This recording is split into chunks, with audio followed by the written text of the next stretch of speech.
Thank you very much. Thank you for the invitation to come. It's obviously slightly different to usual to have a cardiologist in a urology conference. I'm afraid this year I have to start all my lectures by explaining to my European friends that I did vote to remain. I apologise for the rest of my nation. And I can also reassure the chair that cardiologists are very selective in their reading of the guidelines in cardiology. So here are my disclosures relevant to this talk. So, yes, time for something completely different. As a cardiology trainee, I never thought that I would be going around speaking to oncology audiences and urology audiences. But what we have been observing is the survivorship success of the treatment of modern cancers. And now we're recognizing that we're seeing a lot of your patients, and maybe more than usual, and therefore looking at the different reasons for this. So, being cured of prostate cancer to end up dying of cardiovascular disease, is this just competing risk, or is there an interaction in the relationship? So I'll start with a case just to give you some flavour to think about what you might do. So we have a 61-year-old gentleman who's got newly diagnosed locally invasive prostate cancer with a Gleason grade of 8. Two scenarios. Scenario one is he's known to have some hypertension, treated for 5 years with a thiazide diuretic. His cholesterol is slightly elevated, and he's been attempting to control this with his diet, but clearly his BMI says that his diet isn't perfect. Option two, probably an equally common group of patients you might see, are survivors. Very difficult to die of acute myocardial infarction in 2016 if you get to hospital. So we are curing, or at least allowing people to live with myocardial infarct to develop cancer. So here's an alternative scenario, a gentleman who's known to have infarct, he's got coronary stents, also type 2 diabetic, and on some cardiac therapy. So would you approach these individuals the same, different, or this doesn't actually make any difference to your management? So of course the context here is that the two main causes of mortality in men in developing countries and developed countries are cardiovascular disease, and for that we can pull together acute myocardial infarction, heart failure, stroke, and sudden cardiac death, and cancer. And if we now sort of turn the lens to prostate cancer patients and look at their CV risk, well, of course, a lot of the risk factors are common between prostate cancer and cardiovascular disease. Age being the main one, but also obesity and potentially smoking. Cardiovascular disease is recognized to be the second most common cause of death in men with prostate cancer. And if we now look into men with prostate cancer who have pre-existing cardiovascular disease, it appears that they have an increased risk of death compared to matched populations without. So there seems to be an impact of having the cancer or the treatment of it. If we now turn to androgen deprivation therapy and risk, the data comes from observational studies, and we should all recognize that as a limitation. There's also a range of preclinical studies giving some mechanistic insights, and you're going to hear those data from those from the next speaker, so I won't go into detail, but to say that androgen deprivation therapy, particularly with GnRH agonists, are known to increase cholesterol and have adverse lipid profiles, increase the risks of diabetes, and I was taught at medical school and in cardiology training that if you're diagnosed with type 2 diabetes, you have the same cardiovascular mortality as someone who's had a prior myocardial infarction who's not diabetic. So it is a big risk, although of course it's a grade depending on the severity of the diabetes. And then metabolic syndrome links diabetes, obesity, hypertension.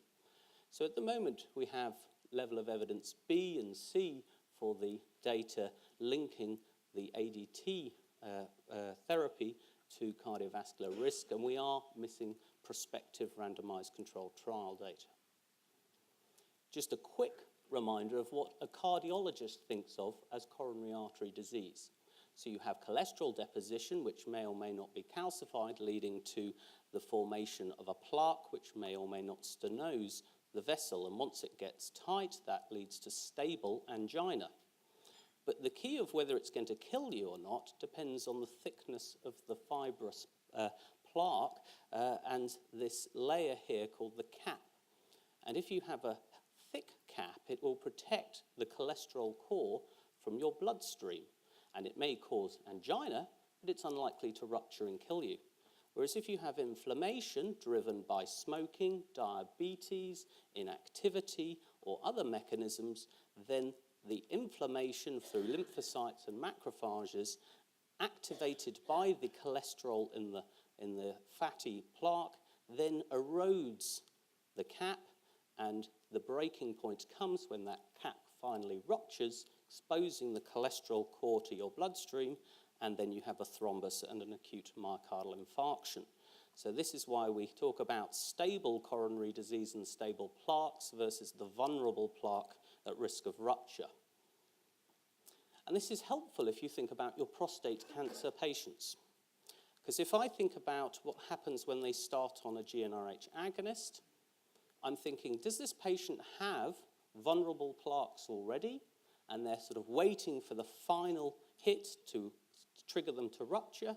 And in those type of patients, you would expect maybe an early event in the first 6 months following starting treatment, versus the fact that if you start to introduce diabetes, weight gain, skeletal muscle wasting, all adverse factors for the development of coronary disease, then you'll also have a slow but progressive development of new plaque in the vascular tree, which can then eventually rupture and lead to late events. So a sort of bimodal distribution. It's interesting if you go to the FDA label for Zoladex that was updated in 2010, you'll see that there are 2 specific warnings highlighted. One about hyperglycemia and diabetes, which have an increased risk in men being treated with Zoladex, and therefore the advice is to monitor glucose level and manage accordingly. It doesn't give you any detail about what monitoring means. Likewise, for cardiovascular diseases, this increased risk of myocardial infarction, sudden death and stroke, and again, monitoring for cardiovascular disease and managing this. So rather than just focusing on the baseline, can I have a show of hands in the audience as to how many of you regularly monitor your patients on ADT therapy, checking glucose and the risks of diabetes, and maybe cholesterol profiles and their risk of cardiovascular diseases? So beyond the initial assessment, does anyone do this routinely? That's very interesting. So what's the data? There's data from the US SEER database, and this is 73,000 patients who are elderly men over the age of 65. And what you can see here is, if we took the first column of all the patients at baseline, there is a 12% prevalence of diabetes because it's common. And in fact, there's an 18% prevalence of pre-existing cardiovascular disease in this cohort diagnosed with prostate cancer. And of the 36% who were then treated with GnRH agonists, you can see the risk of diabetes, or the prevalence, is now 38%, and the prevalence of coronary disease in those treated with GnRH agonists is 35%. And this corresponds, if you go across the risks associated with cardiovascular disease, as a 44% increased risk of developing new diabetes, which, as I say, carries the same risk as having a heart attack.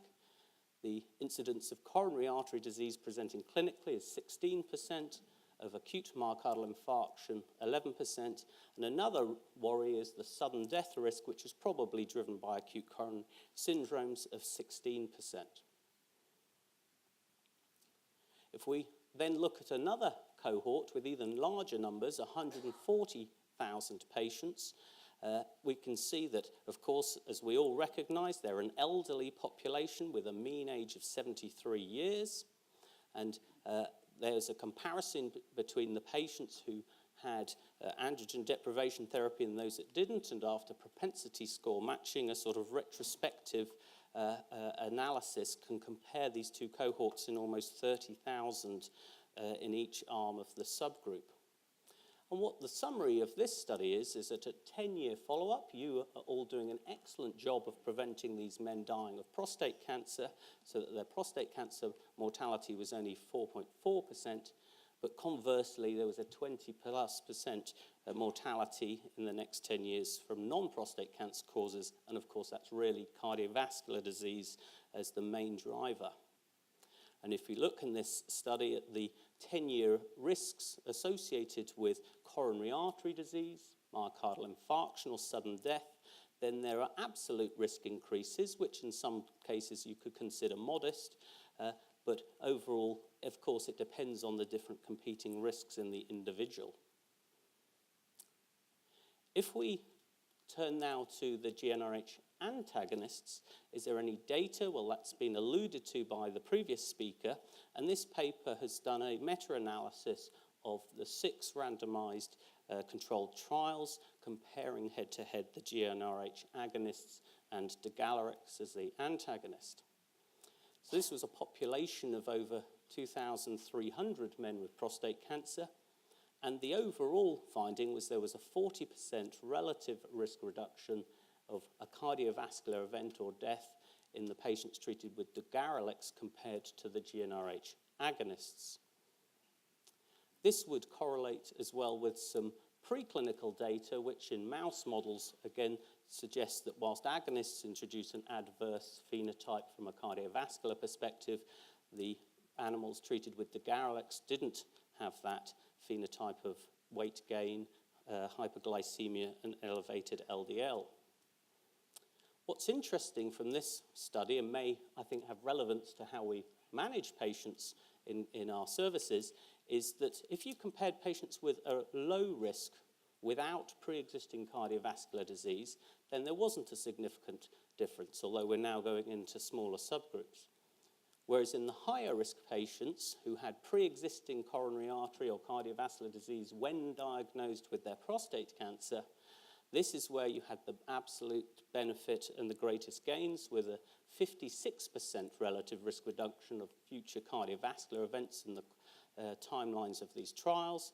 That corresponds to an 8.2% absolute risk reduction if you're using the GnRH antagonist Degalarix compared to agonists, and a number needed to treat of 12 to prevent one major cardiovascular event.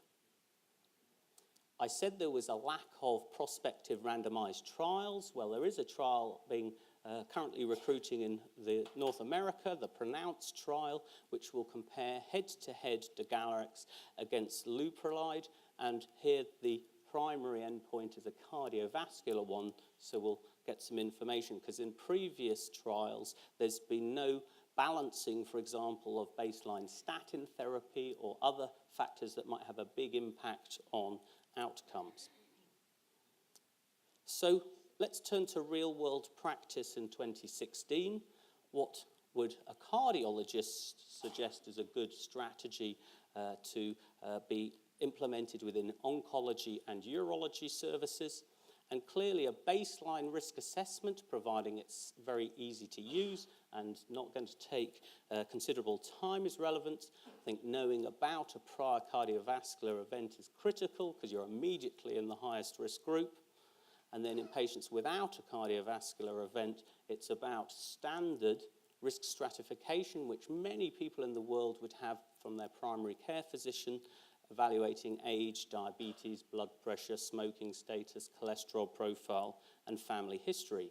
And in cardiology, this is bread and butter, and we've been doing this for many years, and there's a whole variety of risk calculator tools. I expect some of you in the audience have been to your doctor and had this done for yourselves, and essentially this can calculate your 10-year risk of cardiovascular events. And broadly, clinically, if it's less than 10%, we're relatively not worried. If it's more than 20%, it's high risk, and of course then there's a range.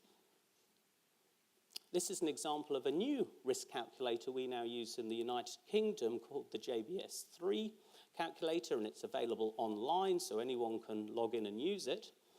One important message with all these risk calculators is they're only relevant for people who've never had a clinical cardiovascular event. So if you've had an MI, TIA, stroke, peripheral vascular disease, this isn't worth using because you're already high risk. So you're into secondary prevention. So this is really for primary prevention. So here I've plugged in the demographic data from the case I discussed at the beginning with his age, gender, height, weight, BMI of 28, the cholesterol, the blood pressure, which of course is treated. And the way this data is then presented is in two ways. At the bottom is the sort of $1 million figure, which is the 10-year risk of a major cardiovascular event, a heart attack or a stroke, which for this gentleman walking into your service is 13%.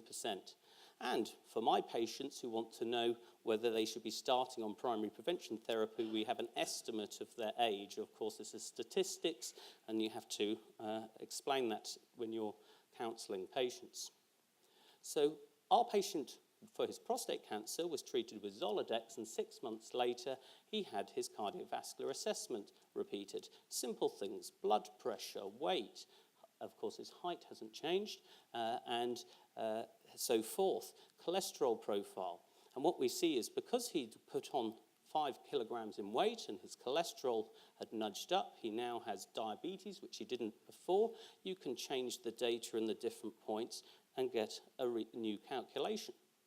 And now his 10-year risk is jumped up to 24%, so from the sort of grey middle zone up into the high-risk zone, probably driven particularly by the diabetes, and that may be driven by the weight gain and abdominal adiposity. So what's the key to the success for how to improve outcomes for prostate cancer patients? Well, from our perspective, it's a partnership. This isn't just a cardiology story. This has got to be done with you. There's no way that cardiology services can see every man diagnosed with prostate cancer, and the vast majority have high risk. So it's about education and communication between urology, cardiology, primary care, which in certain countries, and certainly the UK, is where this can be implemented with the support of nurses. And of course, key to the centre of this is the patient. So for low risk, stop smoking, statins if they're appropriate and indicated. Our patient is on a thiazide diuretic, and you may recall thiazides increase your risk of diabetes, so it wouldn't be a logical blood pressure strategy. And ACE inhibitors, lots of great data of reduction in cardiovascular events. Managing diabetes, particularly using metformin, very good if you've got abdominal adiposity, and exercise. And then thinking about how frequently we do it, and we personalise this to our patients depending on their risk as to when they should have this reassessed. For high risk, I think the balance is, do they go to a cardio-oncology or cardiology service where they can have a more specialist assessment? If they're describing stable angina, they probably merit that. Some of these men are only accessing medical care for the first time through urology services, so thinking about who would benefit from this, and would obviously take greater effort to optimise their risk. And in these patients, maybe the choice of androgen deprivation therapy is relevant based on the data we know so far. Just highlight towards the end of my talk of a number of initiatives. This is a document from the European Society of Cardiology, the main cardiology professional society of Europe. And what I want to highlight is that cardiologists are getting very interested in cardiovascular outcomes in cancer patients across a whole range of malignancies and the toxicities. So I suspect in your organisations you'll be able to find a cardiologist who's friendly, doesn't just want to stent coronary arteries, and is happy to help you. In the UK, we partnered with our cancer charity, Macmillan, and wrote a document for the patients, which is downloadable as a PDF from their website. A shorter document for primary care physicians to go on the shelf with the other 300 they receive every year, telling them about cardiovascular health issues in cancer patients. And finally, I invite you all to come to London next year. We have a global cardio-oncology summit. It was in Vancouver last week, and this is a 2-day conference now dedicated to cardiovascular health issues in patients with cancer. So in summary, we have recognised a high cardiovascular event risk in patients with prostate cancer, and baseline risk is key to guiding treatment strategies, and this is based on the improved outcomes with treatment. GnRH agonists seem associated with an elevated risk of cardiovascular events and new onset diabetes, and this can drive early events in patients already vulnerable and at risk, and late progression of new disease. And the GnRH antagonists appear to have less cardiovascular toxicity in the retrospective analyses, and we're awaiting the results of the prospective randomized trial. And I think it's about increasing awareness across specialties, primary care, nurses, and patients. I would recommend that you do a basic cardiovascular baseline assessment, identify and then select who's going to manage it. Is it primary care or a cardiologist? It's not a urologist or oncologist. And then guide treatment strategies so that hopefully we can improve both cardiovascular and prostate cancer outcomes. Thank you for your attention.